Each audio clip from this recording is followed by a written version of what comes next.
Hello, this is Phillip welcoming you to the 2049th edition of the Enfield Talking newspaper. Our dateline is the 19th of May 2016. And reading this edition is Ali, Romany and John, with Colin on the controls. The editors were Ali, Romany and John. Thanks very much for doing two jobs. And the production and distribution team is Phillip, Lindsay and Jean. Our title music is Country Rock Polka, composed by Pat Prilly, Fernand Bouillon, Harry Breuer, and performed by Jean-Jacques Perry, and is used with his kind permission. The local stories that we'll be reading come from our local newspapers, the Enfield Gazette and Advertiser, the Enfield Independent, and are their copyright. The events information has been collated by us from other sources. And the local news headlines this week include: Do the deal or lose it, about Meridian water plans. Changing lanes, which is about a cycle scheme redesigned following feedback. Money box, residents vent their fury at controversial traffic camera injunction. Thank you, but before we get on to our local news, we've got one or two special news items and notices this week. And the first special notice is about our AGM, which takes place on Wednesday, the 8th of June at 7:30 p.m. at St Andrew's Church Hall in Enfield Town. And we'll be joined this year by a special guest speaker, Charles Carroll, who's a newsreader on Radio 4, and you'll be able to find out a bit about his career, and he'll be giving our readers some tips of the trade. If you're going to need help getting to St Andrew's Church Hall on Wednesday the 8th of June, then you can call Diane de Jersey and we might be able to offer some support with that. Her number is 020-8805-6578. So that's if you've got some transport requirements to get to the AGM and we want to see as many listeners as possible there, then do give Diane a call. She'll be able to help you out. There'll be more about our AGM at the end of the broadcast. And the other special announcement this week is about the election which takes place on the 23rd of June.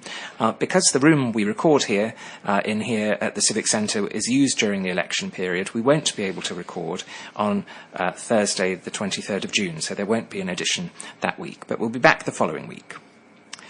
Please do get in touch with us to share your own news and special announcements, because we want to hear from you. And if you have any comments about the Enfield Talking newspaper, please phone Diane de Jersey on 020-8805-6578. She's your listener's representative and will be happy to help you. And now Ali will read the first item of local news. Do the deal or lose it. Enfield Council has been told to finalise a deal for housing development land by next week or risk losing it. As part of a £2.5 billion project at Meridian Water near Lee Valley Regional Park, Edmonton, the authority is in the process of buying up the land needed for the proposed 8,000 homes. However, a council document seen by the Enfield Independent has said unless a deal is sorted by May the 24th, the current owner of one area of the site will be able to sell it to another party. It also states an offer from someone else has already been made for the land, and the council believe an emergency budget needs to be approved to complete the deal. Council bosses have insisted they are in control of the plans, adding they are moving quickly to finalise the details, with the Cabinet being asked to approve extra funds for the sale tonight.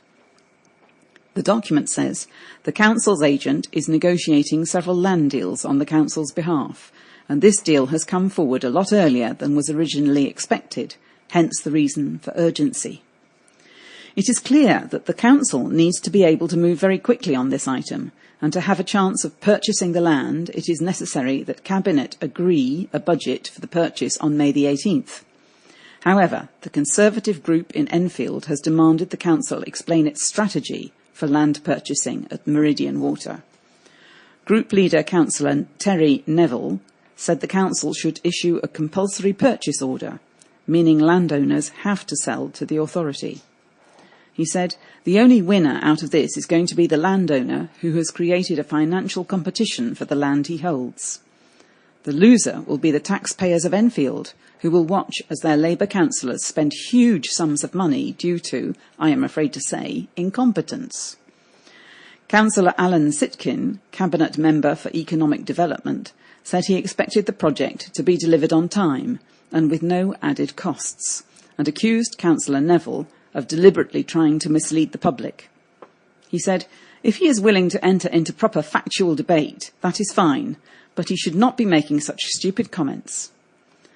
Meridian Water, put simply, will provide us with the jobs, training and opportunities to lift some of our most deprived communities out of poverty by providing good quality employment opportunities in the heart of their community.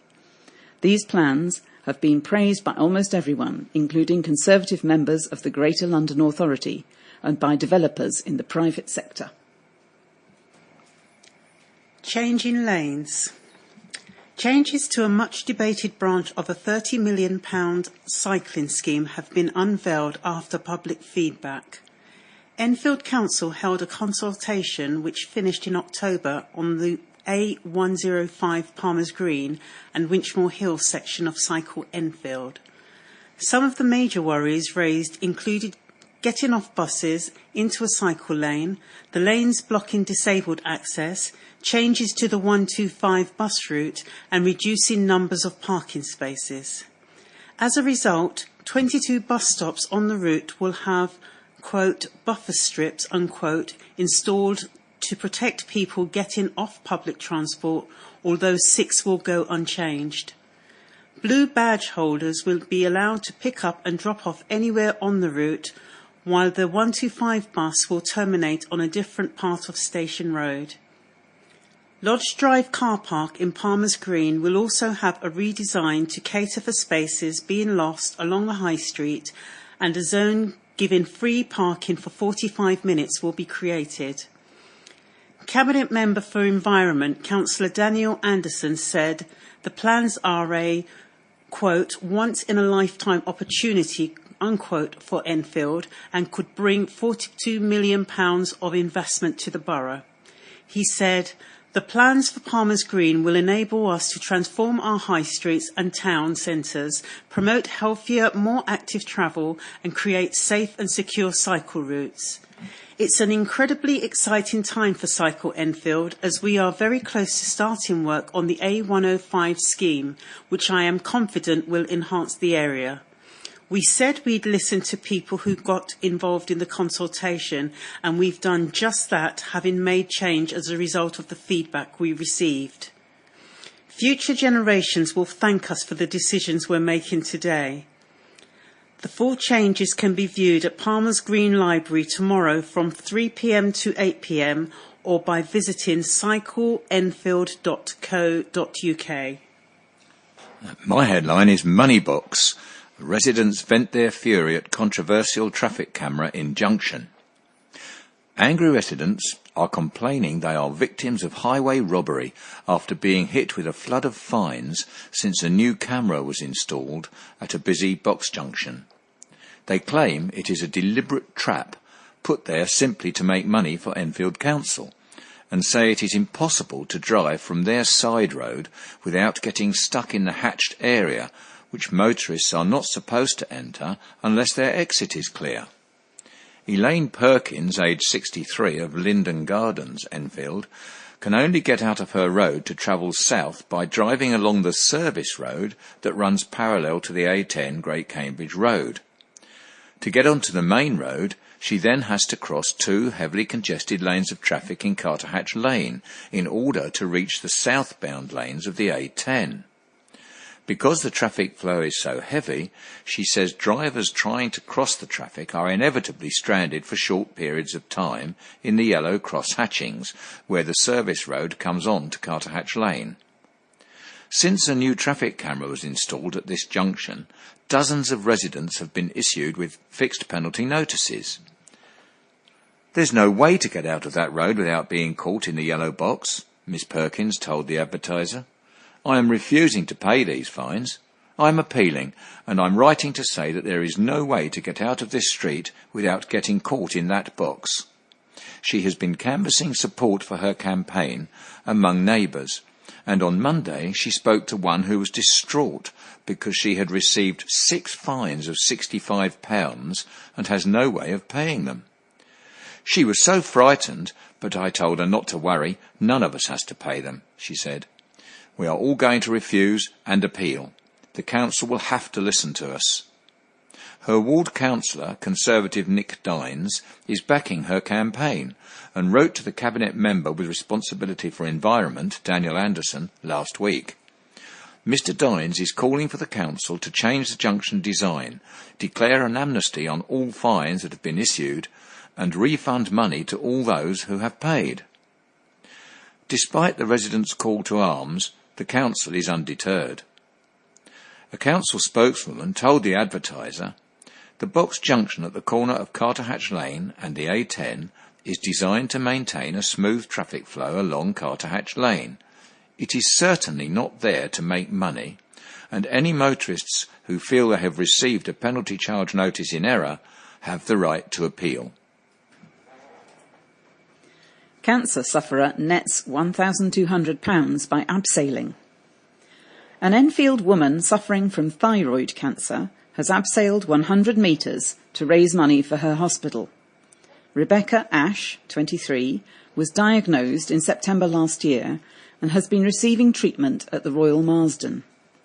On May the 7th, she abseiled down the Spinnaker Tower in Portsmouth to raise cash for the Royal Marsden and made £1,200 despite having set a target of only £200. She said, "The diagnosis turned my whole world upside down. I had some tests done because of a few stomach pains, but I had never expected anything like this. I had just graduated from university, started my first job, and was ready to move on to the next chapter of my life, following my dreams and building a life for myself.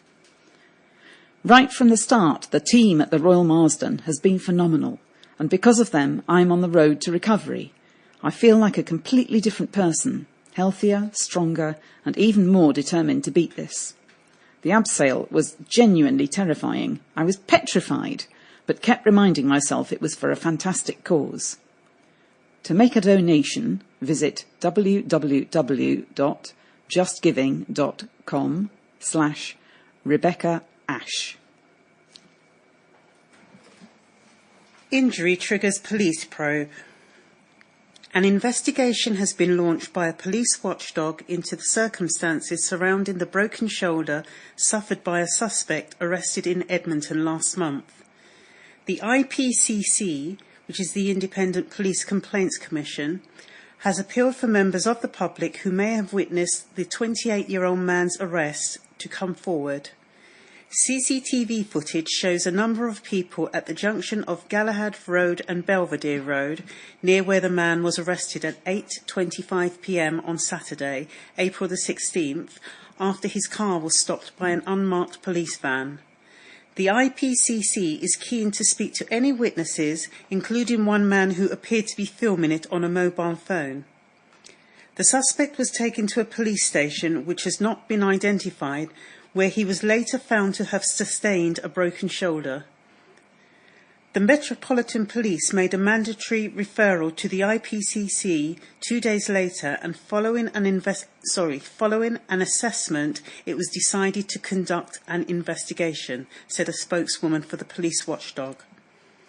Witnesses can contact the IPCC on 0800 096 9075.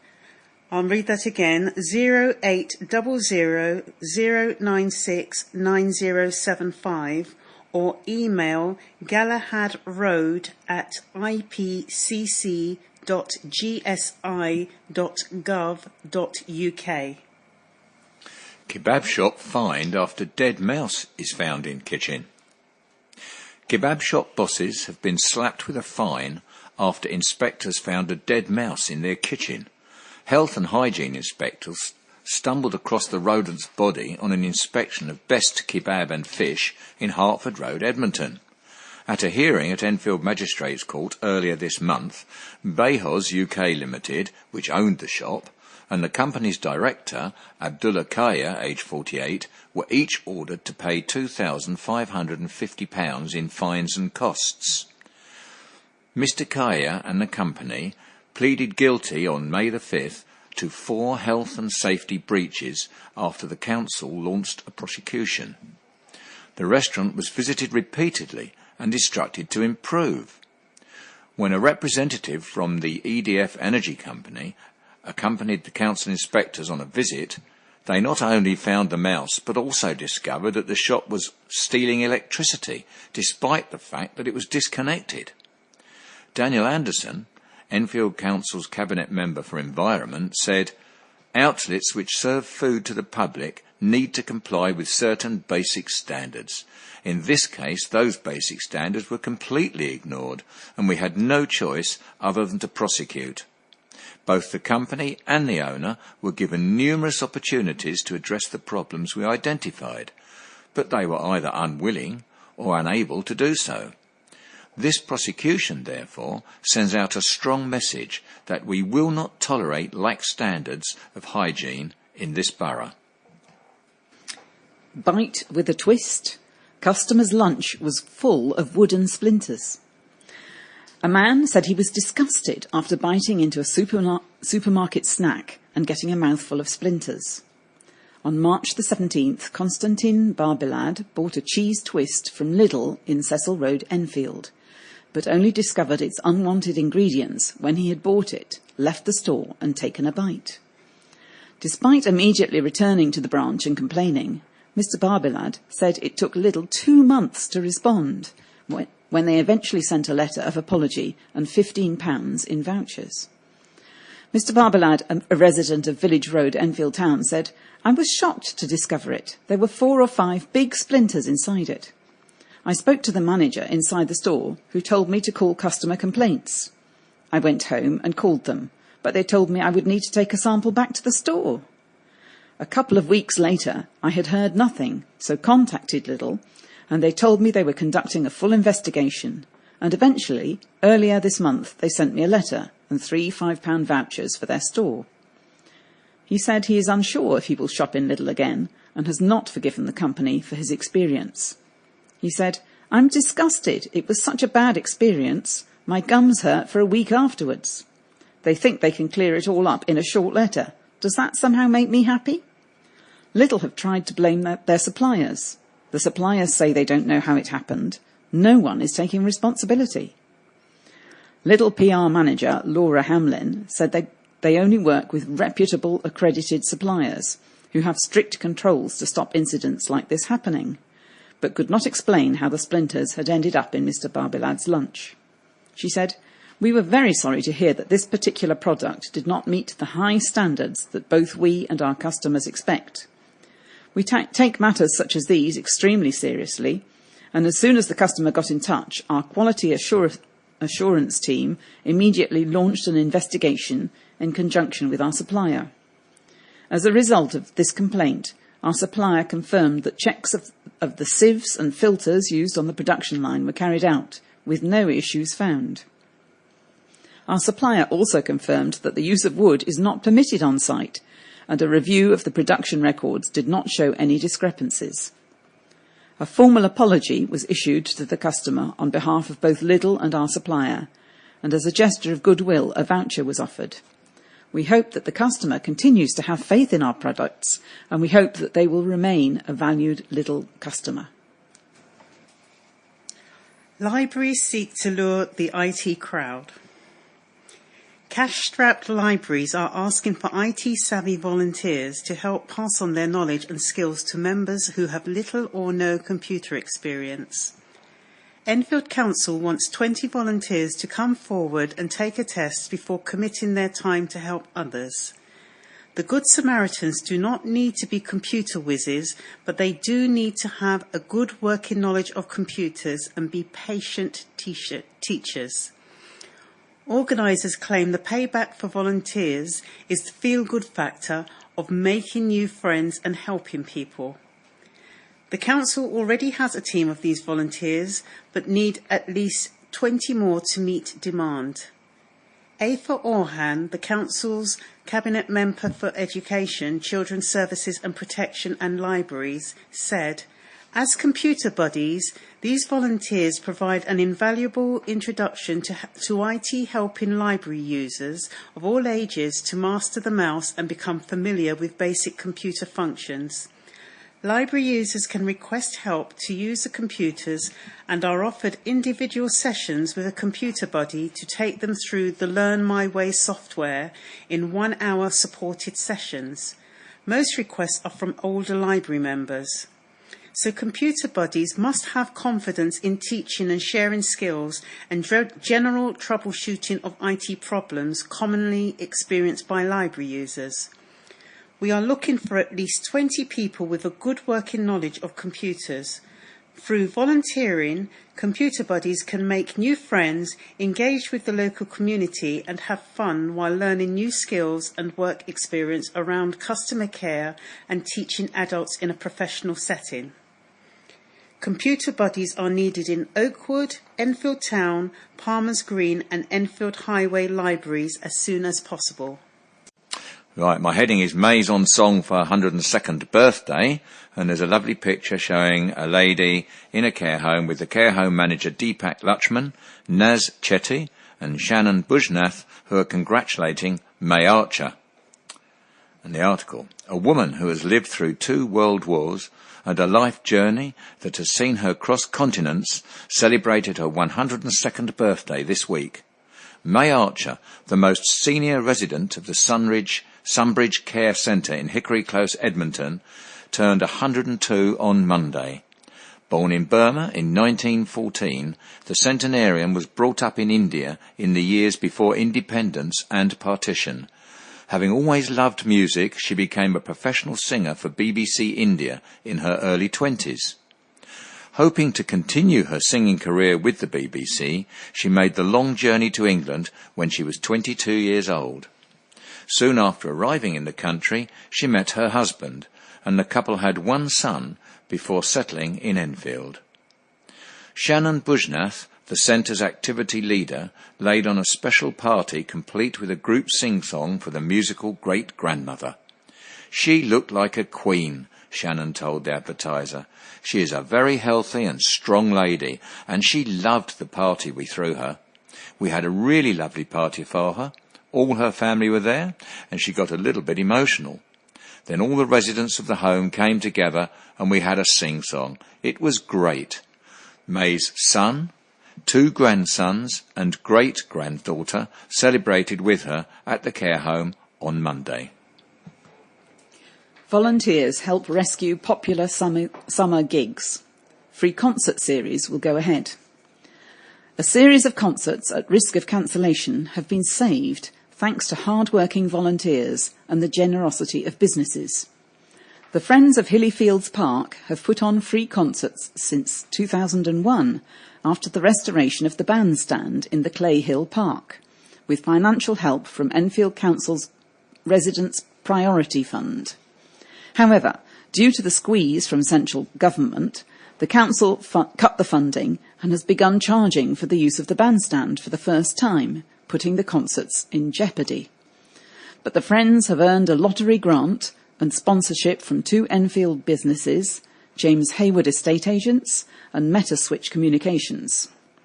Helen Greenfield, secretary of the group, said they also have more volunteers on board than ever, meaning the first concert will go ahead as planned on June the 26th. She said, "Concerts have run for years and years. We did not think it would be the end this year when the funding went, but we knew it would be a lot harder to organise. It was definitely a worry when we first heard. We were planning it as if it was going ahead as normal while trying to get money for it every day. Every resident I've spoken to really enjoys the concert, and we now have a lot of volunteers. I can understand why the council had to cut the money, although I am a little disappointed with the charge for the bandstand. It is a community asset." The first concert will feature the Enfield Band, Concord Swing Band. Disability app needs your vote. A disabled man who has created a search engine to help people like him to get active is appealing for help in getting his invention off the ground. Husband and wife team Neil and Lisa Mohan of Carter Hatch Lane, Enfield, have founded What's Active, an online forum which allows people unable to get out to find physical activities to search for and book them with others with similar situations and interests. Mr. Mohan, who works in engineering, was diagnosed 4 years ago with the inflammatory disease ankylosing spondylitis and is now registered disabled and has an Enfield blue badge. The 34-year-old said a big part of managing this condition is to stay active and founded What's Active after finding it difficult to meet other people with similar abilities. He is competing for funding in this year's VOOM competition organised by Richard Branson, which awards money to new businesses based on the public vote and has called on the people of Enfield for their support. Mr. Mohan said, "We have been working on it for years, but know getting it off the ground will cost quite a bit. I am thankful for everyone who has supported and voted for us so far. The exposure we have got is huge. To vote, visit vmbvoom.com/pitches/what's active by May the 23rd. Increasing costs dampen charity's Spring Festival. A cancer support charity is desperately disappointed after a spring festival it put on managed to net only a few £100 after charges and expenses had been taken into account. The Nightingale Centre, based at the Lancaster Centre in Lancaster Road, Enfield, staged the festival on Saturday in a bid to raise much-needed funds. Up until 2 years ago, the charity was able to put on the festival in the grounds of Capel Manor College in Ballsmore Lane, Enfield, for a small discretionary charge. But the college ended the informal arrangement and the charity sought help from Enfield Council. The fundraisers identified a suitable location at nearby council-owned Bulls Cross playing field near Tottenham Hotspur's training ground. It was only when they had started the process of organising the event that they realised they would be hit by high fees, as the council has had to slash budgets in the wake of government cuts, and charities can no longer rely on grants and aid from the local authority. We had to pay £1,000 to rent the field, then another £1,000 for track matting to protect the grass, said Lisa Barker, Nightingale's fundraising manager. On top of that, we had to pay for a temporary event licence and then a temporary sales licence, which cost £399. She added that, after also hiring loos, security and electricity generators, the charity raised just £600. She said, "In future, we will be holding our events in Waltham Abbey because the council understands we are a charity and doesn't charge us sky-high fees." However, a spokeswoman for Enfield Council said that the authority fully supported the charity and pointed to its involvement with the annual night hike planned this year for May the 20th.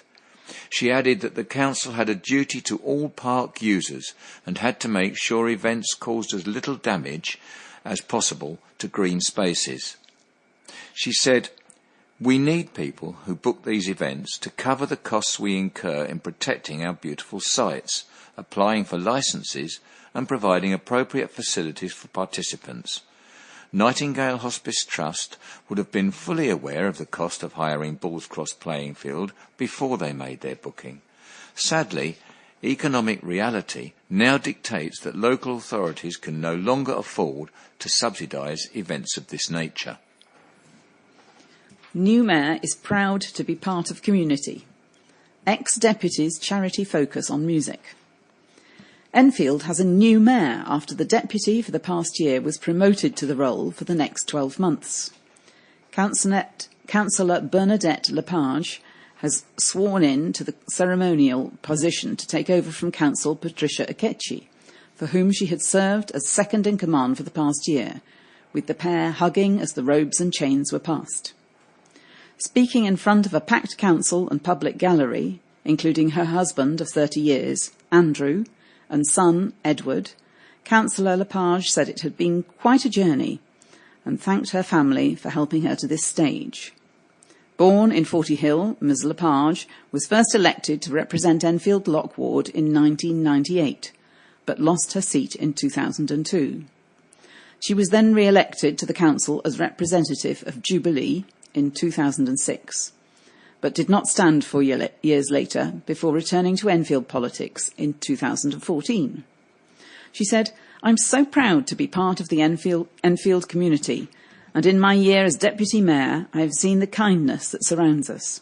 I was born in Enfield, I attended school in Enfield, and I've had a son go to school here as well. I've been officer of the council, and I've run my own business in Enfield. I know this borough very well." She said her charity for the year will be Enfield Sounds Great, a new organisation which will focus on attempting to get young people into music, and announced an instrument amnesty, encouraging people to hand in old and unused items to be passed on. Councillor Lepage also confirmed her deputy for the year will be Councillor Christine Hamilton of Enfield Highway Ward, and issued a friendly warning to the councillors about their behaviour in debate over the next year. She said, "I'm looking forward to the good and healthy debate between the groups, and I am sure that the opposition will keep the council in order. Hopefully we will not have to resort to putting anyone on the naughty step. We have one of those if we need it." Surviving the Holocaust.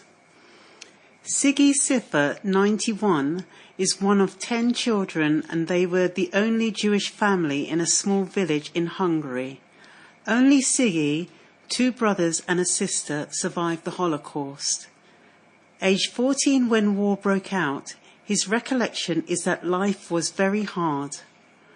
Rising anti-Semitism meant he and his brothers and sisters were sent to Jewish schools up to 40 kilometres from his home, where they were boarded with other families. In 1939, Mr. Siffer went to a town called Gaio and was apprenticed to a glazier. He learnt glazing, picture framing and polishing glass for sliding doors. In 1944, fully qualified, he returned to his village. 2 days later, the Germans occupied Hungary, and soon after, the family was sent to the Papa ghetto. Mr. Siffer was then sent to a military barracks, Kostzeg, as a forced labourer. For a number of months, Mr. Siffer was moved around Europe, but finally he was taken to Mauthausen camp, in his words, a terrible place. He describes the work as very hard, physical labour. From there he was taken by the SS and marched to Gunskirchen, 60 kilometres away, with no food or water. Mr. Siffer said, "My brother refused to walk any further. He said, 'Let them kill us, let them shoot us, we will not survive anyway.' But he lived to be 90. The brothers were 2 of 18,000 people in a barracks in the middle of the forest until May 1945, when he finally heard voices shouting, 'We are free.' Mr. Siffer, at this time 20, with his brother Michael, 23, describes being walked out of the camp by the Americans, at first convinced they were SS because it was pitch black and he could not see their uniform. He said, 'I thought we were being brought by SS men to kill us.' One of the soldiers said, 'We're not SS men, we're American.' After the war, Mr. Siffer found out his parents had been sent to Auschwitz. His youngest brother had also perished in the camp. His eldest brother had gone to Kiev in 1942 and had died in Germany on December the 25th, 1944.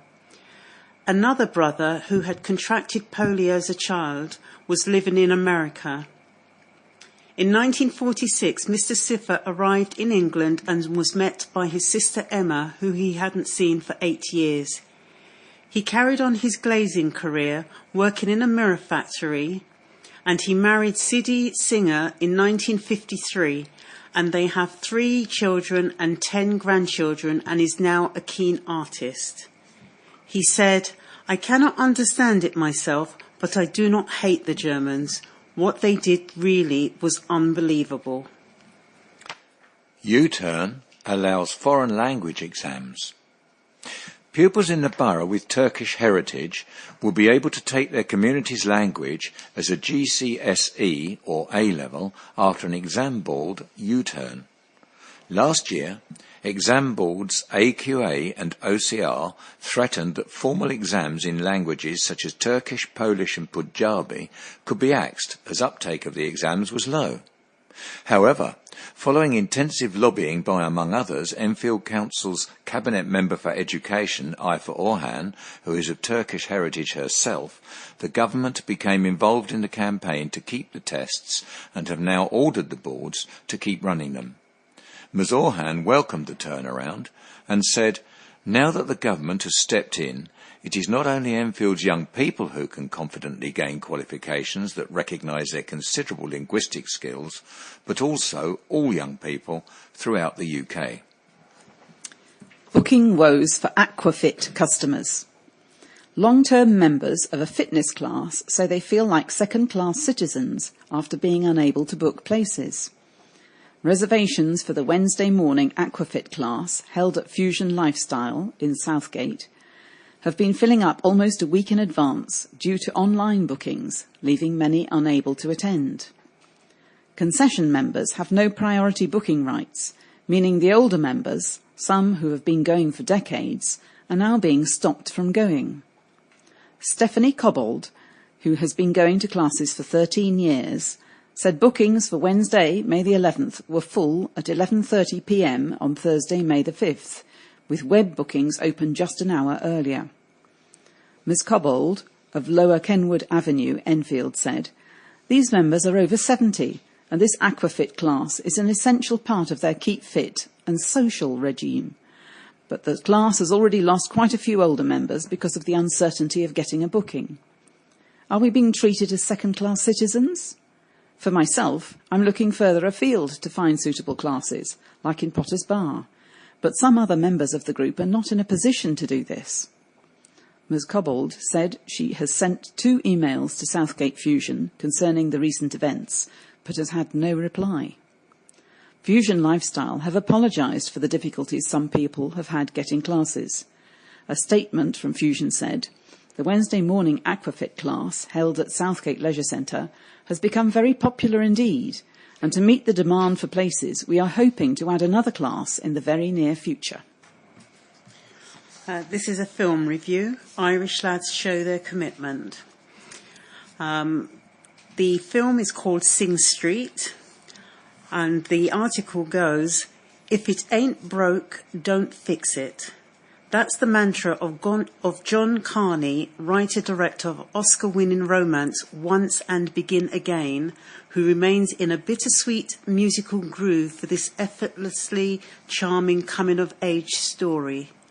Set in 1985 Dublin, Sing Street revisits the decade of questionable fashion choices when Frankie told us all to relax and Duran Duran frolicked around on sun-kissed beaches with the girls of Rio. Against this vibrant backdrop, Carney charts the rise of a pop group formed by boys' school misfits who escaped the economic hardships of the era through their infectious self-penned music. Life knocks the lads down, but they get back up again, inspiring classmates to rebel against the dictates of their school's disciplinarian headmaster, Brother Baxter, who's played by Don Wycherley. Carney's script delicately touches on themes of sexual abuse, domestic violence and adultery, counterbalancing the lead character's exuberance with harsh life lessons that echo perfectly the words of the film's downtrodden heroine, "That's what love is, happy, sad." Laughter and tears come together in sweet harmony. Robert, played by Aidan Gillen, and his wife Penny, played by Maria Doyle Kennedy, reluctantly tighten their purse strings to the chagrin of their children Brendan, Anne and Connor. 15-year-old Connor transfers to a boys' school where he falls foul of resident bully Barry, but makes one friend in redhead outcast Darren. Desperate to catch the eye of a local girl called Rathina, Connor forms a band called Sing Street and ropes in some of the local kids, including multi-instrumentalist Eamon and duo Larry and Gary. Another classmate, Ngig, is headhunted because, as Connor innocently observes, he's bound to play something, he's black. Buoyed by initial success, Connor and Eamon get their creative juices flowing to pen original songs inspired by The Jam, Spandau Ballet and The Cure. Meanwhile, Connor urgently seeks advice from Brendan about wooing Rafina, whose boyfriend drives around town with Genesis blaring from his stereo. No woman can truly love a man who listens to Phil Collins, counsels Brendan. Sing Street is 106 minutes of fizzing, pop-infused joy that unfolds through the innocent, questioning eyes of sensitive teenager Connor and his brothers in musical arms. Writer-director Carney conjures lovely scenes like Connor and his siblings dancing around in a bedroom to the Hall & Oates classic Man Eater, whilst their parents argue downstairs, or a feel-good dream sequence in a school gymnasium. Walsh Pilo anchors the young cast with a performance of touching vulnerability, and his chemistry with on-screen brother Rayner leaves a big lump in the throat. Songs composed especially for the film by Carney and Gary Clark, including the barnstorming Drive It Like You Stole It, are perfectly crafted. Ireland needs to recruit them for the next year's Eurovision. Community spirit does Sarah proud. Staring down the rows of green vines, a broad smile on her face, Sarah Vaughan Roberts describes a feeling of immense pride. For the first time, 40 Hall Vineyard has produced enough of its healthy organic grapes to be turned into wine, bottled and sold. 2 white wines named Ortega and Bacchus, made by award-winning English winemaker Will Davenport, have gone on sale this week at the farm shop with 700 and 1,500 bottles respectively. Relatively new to this kind of success, Sarah, the vineyard founder, says she has no idea how they will sell, but can only hope it's the start of something amazing. It's such a buzz to see them bottled and ready to be bought, says Sarah, 57. I feel so proud. It's a wonderful feeling to know you've made something like that from scratch. But we wouldn't have any of this without the volunteers. They have made this all happen. We have scores of people who come and volunteer to do everything, from the pruning to the bud rubbing, that's a technique that involves getting rid of stray buds, to training the vines, the harvest, everything. And that is what makes us special. It's not me who has done this, it's them. The volunteers she is talking about are the vineyard workers. They come in all shapes and sizes, with a host of reasons for signing up, which some choose to disclose while many do not. Mum of 2 Sarah explains.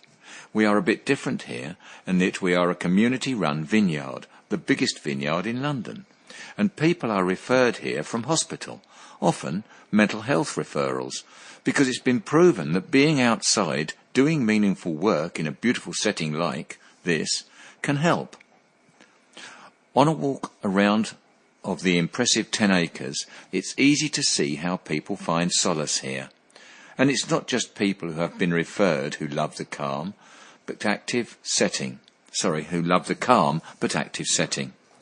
Some volunteer because they have retired and are looking for a new stimulus. Others have been bereaved and are looking for friendship. As Sarah quite simply says, it can help. It was this escapism that prompted Sarah to go out and study for a diploma at Plumpton College in East Sussex when her 2 children were small. What began as pursuing her dream of learning about wines then became the coursework for her diploma and finally the vineyard of today. Although wary of blowing her own trumpet, it was Sarah who wrote to farms and landowners in London about starting a small vineyard. It's a tough geography because a lot of the land in the city is clay-based and terrible for cultivating grapes. But finally she struck gold with an offer to come and speak to Capel Manor College and Gardens about using their land, free of charge, at 40 Hall in 40 Hill, Enfield.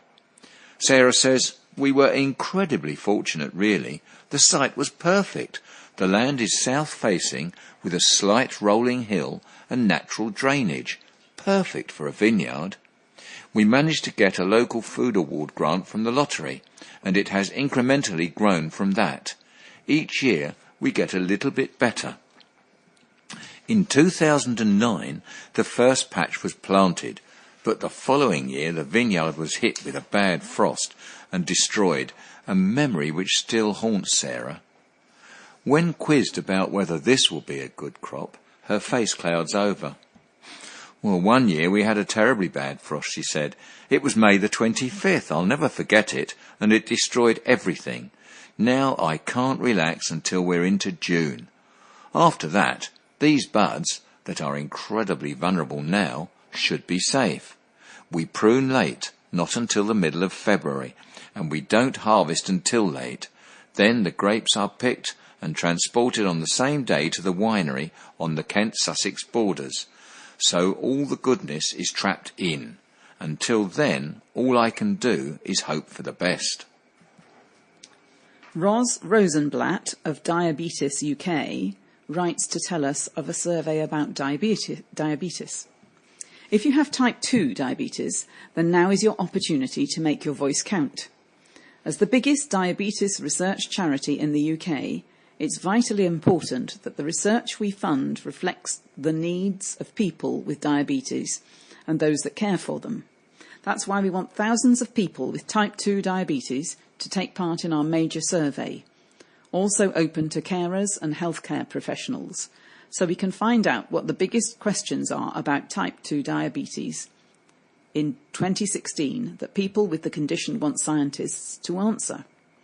We need to make sure the results are representative of all people with type 2 diabetes.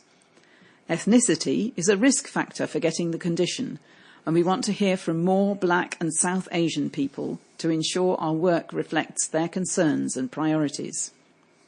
That way, we can help ensure that the questions that are important to people with type 2 diabetes are answered by researchers making a genuine difference to their lives. Diabetes UK has been a pioneer of research for over 80 years, and we have been directly involved in many research breakthroughs that have changed our understanding and treatment of diabetes forever. Taking part in this survey is a fantastic opportunity for people with type 2 diabetes to help direct research to where it's needed most and potentially deliver life-changing results. If you would like to take part or find out more, please go to www.diabetes.org.uk/T2-top-10. The survey will be open until August 2016. If you can't use our online form, we can send you a paper version or call us on 0345 123 2399. That's 0345 123 2399, and we can record your responses. We will only collect contact details to ask if you would like to take part in the next phase of the process and to let you know about the results. Your details will not be used for fundraising purposes. Mansion developer's blueprint leaves museum campaigners disappointed. Campaigners calling on property developers to create a world-class museum commemorating World War II spies stationed at the Mansion House in Trent Park have said that they are disappointed with plans revealed last week. Veteran campaigner Kim Coleman, who led the fight against the Cat Hill development on the border of Enfield and Barnet, and colleague and historian Helen Fry, are urging Berkeley Homes, who bought the Mansion House last year, to do much more to commemorate the work of the secret listeners stationed in the basement during the war, who listened, translated and recorded all discussions between the high-ranking prisoners held in the building. In Berkeley Homes' current consultation document, the developers state that they are committed to public access to the mansion house and key rooms for the first time, including the potential for a cafe or museum or other use, subject to further investigations at basement and ground floor. However, campaigners fear this means the developers are thinking about a very small museum. Mrs. Fry told the Advertiser, "What we are asking for in terms of space in our comprehensive museum concept plan, which will be available shortly, is a tiny percentage of Berkeley's overall development on the site. The space we are asking for is necessary to create a world-class museum on the lines of Bletchley Park or the Churchill War Rooms." The historian who wrote the M Room, which detailed the secret bugging of the mansion, is adamant that the house was just as crucial to the war effort as the more famous Bletchley Park.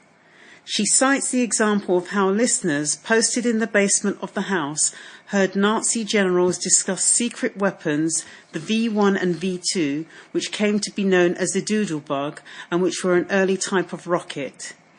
As a direct result of the information about where the secret weapons were being manufactured, Winston Churchill ordered the RAF to bomb the weapons plant on the remote Baltic island of Peenemünde in August 1943.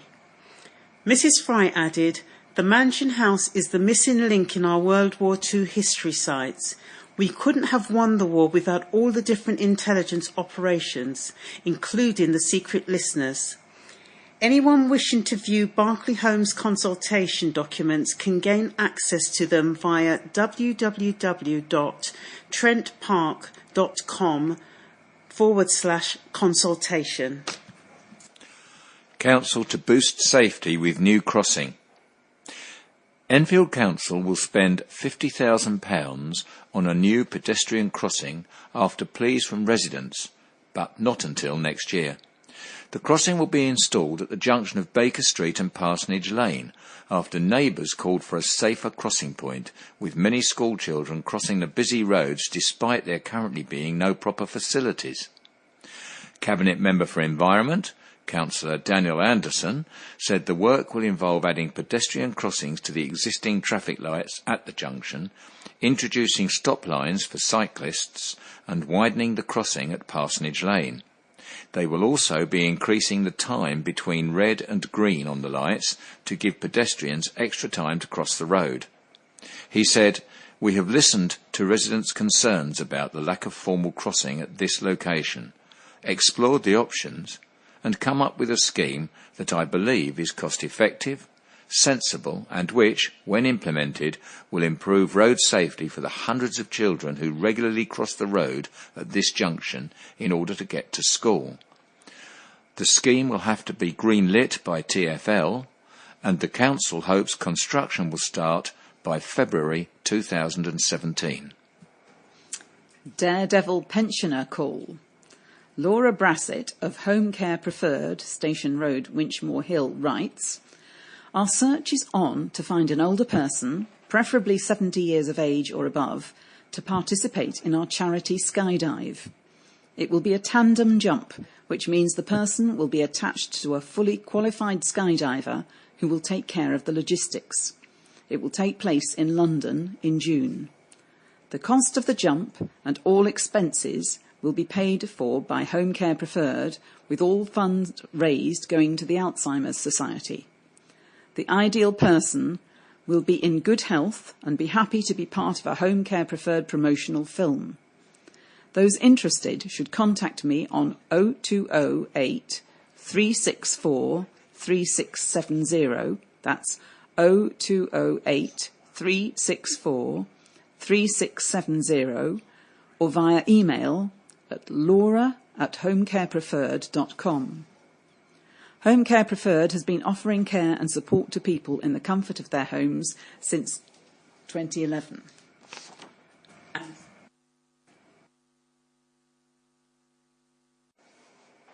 Right, and now we have 4 What's On notices for you. First one, the National Portrait Gallery needs your help. Focus group. Vocalise and the National Portrait Gallery are looking for participants to take part in a focus group to help develop the gallery's services for blind and partially sighted people. We are looking for participants who are London-based and have an interest in museums and galleries, and available for a few hours at the end of May. As a participant, you will be offered an incentive, refreshments, and any travel and access costs will also be met.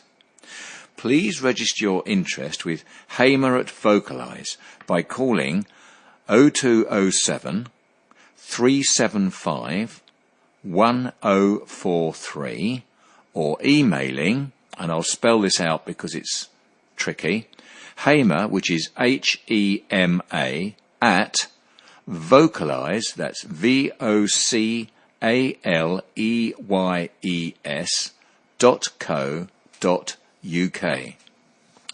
And the second notice, Tate Britain Audio described tour of the work of Anwar Shemza. That's on Monday the 20th of June at 1400 to 1600, 2 o'clock to 4 o'clock in the afternoon. This practical workshop for blind and partially sighted participants will provide the opportunity to gain a deeper understanding of Anwar Shemza's work and his process. Using a range of tactile drawing and printing techniques, the session will explore the themes used by the artist, from his use of calligraphy and architecture to his interest in the relationship between texture and form. There are limited places, so book to avoid disappointment. If you have any other access needs that you would like to let us know, please do so. For more information, contact Anna Murray, Assistant Curator. Her email is anna.murray@tate.org.uk, and the phone number 020 7887 8888.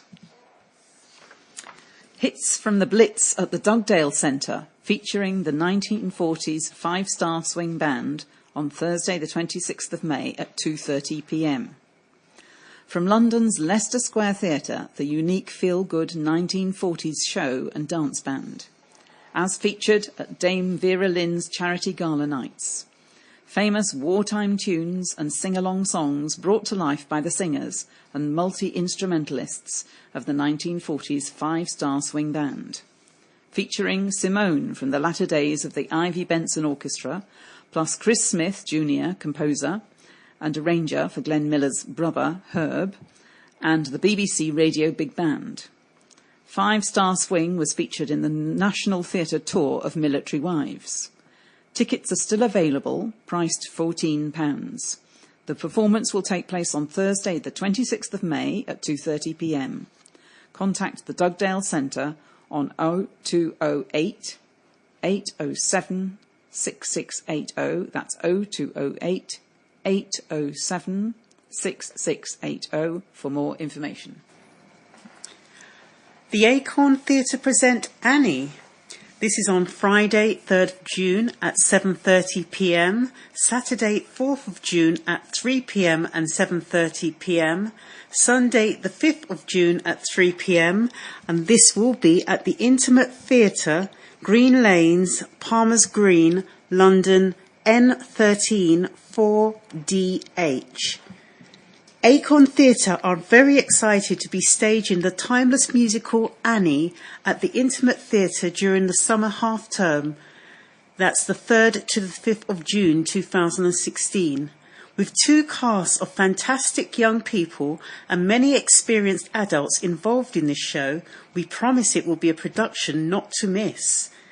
Acorn Theatre Company continues to grow from strength to strength, with our successful recent productions of The Wedding Singer, which was held in May 2015, and Aladdin, which was January 2016.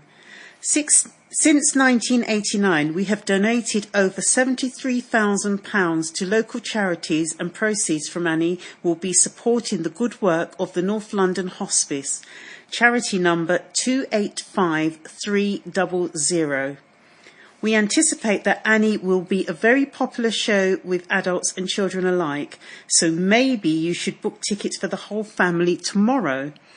With all those familiar tunes played by a live orchestra, Annie promises to be a heartwarming production, as we know you're never fully dressed without a smile. Tickets can be booked via www.acorntheatre.com and in brackets booking fee applies, or by contacting our box office directly on 020 8807 1810 or acorntheatre@aol.com. And now we've got a number of sports items for the fanatics amongst you, and appropriately I'm kicking off with 2 football stories. First of all, Enfield Town have confirmed their first 4 pre-season friendlies to help them prepare for the 2016-17 campaign. Town, who narrowly missed out on a place in the Ryman Premier Division playoffs last time around, will entertain a Brighton and Hove Albion 11 on July the 22nd at 7:30 p.m. The other 3 matches are all away, with Bradley Quinton's men visiting Ware on July the 28th, that's 7:45 p.m, Skelmersdale United on July the 30th at 3 p.m, and Haringey Borough on August the 9th at 7:45 p.m.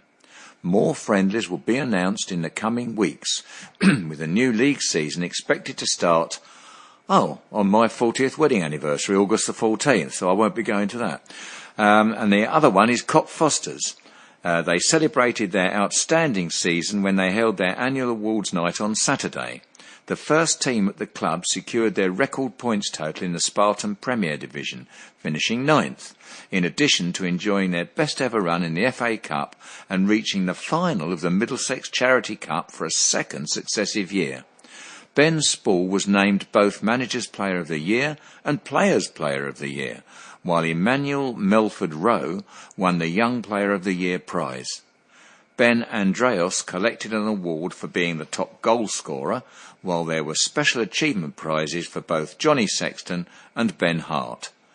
Tom Massey collected the Chairman's Award, and Peter Barker was named Clubman of the Year.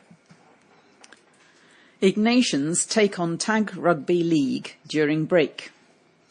Enfield Ignatians aren't lying idle during the summer break and currently lie in 4th place in Division 1 of the early summer men's Tag Rugby League. The team have started with a win, a draw and a loss in the opening 3 heats of the midweek evening tournament taking place at Finsbury Park. The highlight so far has been the 11-6 win over 3rd-placed Tabard, who, in common with the Ignatians, ply their trade in London 2 North West during the 15-man regular season. This was an improvement on the opening 4-4 draw with the Cheadle Choppers, in which Ignatians did well to share the spoils after trailing 4-1 at the break. The latest game last week saw Ignatians struggle to come to terms with the all-round pace of the league leaders and skillful New Zealand outfit Milner Scudders, who were well on top with a comprehensive 15-5 win over the Blue and Golds. However, Ignatians still have another 4 games left before each team, depending on where they finish in the league, embark on a series of playoff games on June the 15th, which will determine the final league rankings. All games are played at Finsbury Park, and the Blue and Golds take on Rub and Tag on Wednesday at 7:30. Another rugby story. Saracens put years of European heartache behind them on Saturday when they beat Racing 92 21-9 in Lyon to win the Champions Cup for the first time in their history. The club, who little more than 20 years ago was still playing their home games on a playing field in Bramley Road, Southgate, had gone close to winning the biggest prize in European club rugby on several occasions, but had never previously managed to go all the way and claim the trophy, losing to Toulon in the final 2 years ago. However, they put that behind them with a superbly controlled performance on a wet day in the south of France, as they never trailed at any stage in the match to become the first team in the 21-year history of the competition to lift the trophy by winning every game. It means an awful lot, said Director of Rugby Mark McCaw. Personally, I am thrilled for the players who were so well captained by Brad Barrett, but also for the staff as well, and for people like Chairman Nigel Ray. 7 years ago this project began, and Edward Griffiths, the then Chief Executive, and Brendan Venter, the then Director of Rugby, were at the heart of it. I hope this makes them proud. I thought for large parts we were in control. I thought our halfbacks were wise and tactically class. We had good clarity of thought when it was a 6-point game. We have a tightness and togetherness about this group. If we stay humble, which we will, and stay hungry, which I know we will, then there will be more days like this ahead. The wet conditions played a big role in ensuring that the contest was far from a free-flowing spectacle of running rugby, with neither side managing to score a try.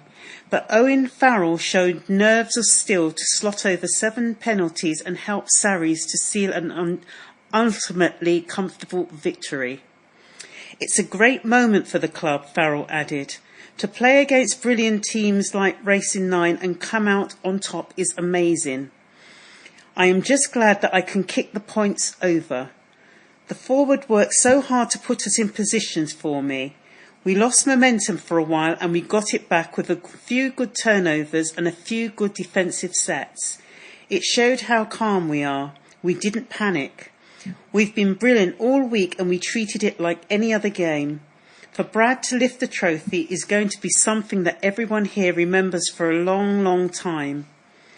Saracens will now turn their attention back to the Aviva Premiership as they host Leicester in the semi-finals on Saturday at 12:30 p.m, aiming to stay on track for a memorable double. And now some cricket with some amazing names. I'll do my best. Southgate snatched a 3-1 win at home to Stanmore in a thrilling match in the Premier Division of the Middlesex County Cricket League on Saturday. Looking to bounce back from their defeat in their opening league clash the previous weekend, Southgate were boosted by a terrific innings of 83 from Tom Edrich after they were put into bat.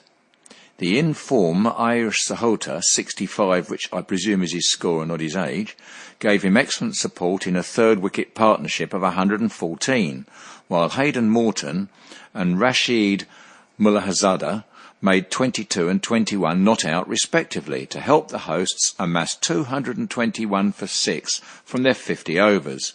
Although Southgate's bowlers were made early inroads when the visitors replied, they were thwarted by Steve Eskenazi's 94, which ensured that Stanmore remained in contention. Jimmy Chialufus scored 39. Stephen Reingold, 23, also made significant contributions, and the visitors appeared favourites when they reached 195 for 5, only for some excellent bowling from Mullahazada, 3 for 38, Ashley Sivaraja, 2 for 26, and Mukesh Bhatt, 2 for 42, to spark a late collapse and transform the match as they slumped to 218 all out. Meanwhile, Winchmore Hill maintained their 100% record in Division 3 with a crushing 126-run victory at Uxbridge. Jim Gatting, 112 off 97 balls, led the way with the bat as they posted a total of 285 for 4, sharing in stands of 73 and 83 with Morgan Pryor, who scored 50, and Larray Terre-Blanche, 61 not out, for the second and third wickets respectively. Jack Henson, 2 for 28, then struck 2 early blows with the ball when Uxbridge replied, and the hosts never really recovered from this as they were dismissed for 159 despite 81 from Kasif Mahmood. James Georgian, 3 for 45, and Scott Birkinshaw, 2 for 42, also impressed with the ball. But there was disappointment for Enfield as they lost by 9 wickets at Hornsey in Division 2. Jack Plum made an unbeaten 111 to help the host post a total of 228 for 9 batting first.